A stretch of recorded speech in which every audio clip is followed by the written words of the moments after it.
recettes de fonctionnement.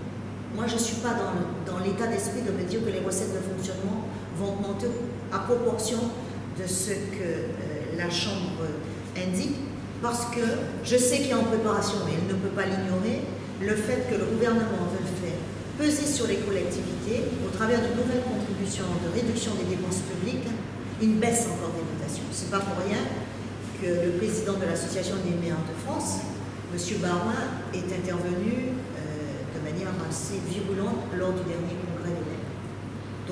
Je dis très clairement que ces propositions ne sont pas sincères. On ne peut pas demander à une collectivité, une mairie, de réduire en une année 32% des dépenses de fonctionnement. À partir de cet avis, nous allons bien évidemment faire des propositions à Monsieur le Préfet, puisque la Chambre, sans informer préalablement la ville, alors que c'est d'usage, a demandé au préfet de régler le budget.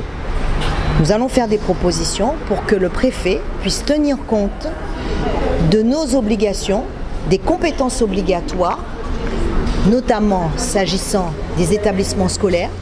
Nous devons pouvoir accueillir en sécurité les enfants dans les écoles et j'aurai à cœur que le préfet puisse entendre aujourd'hui la demande de la ville de Basse-Terre. Nous avons joué la transparence, nous avons dit la vérité, nous avons mis tout sur la table. Vous savez, on découvre parfois des déficits et notamment beaucoup de factures dans les tiroirs.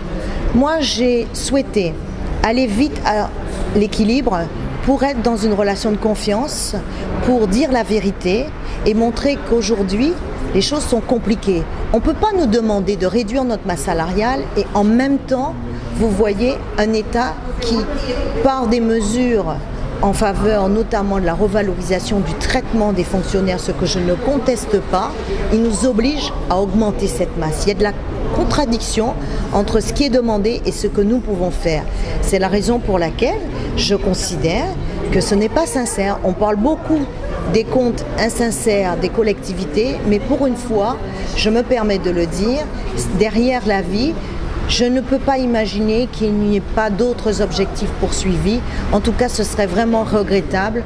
Regrettable au nom de ce que l'État, les services publics doivent faire, accompagner les collectivités, surtout les élus, qui font le choix d'être dans une démarche pour avoir une gestion transparente des comptes publics. J'attends de voir la notification que Monsieur le Préfet de la Guadeloupe va me faire et en fonction, je serai amenée à saisir le conseil municipal pour arrêter le budget de la ville de Basse-Terre.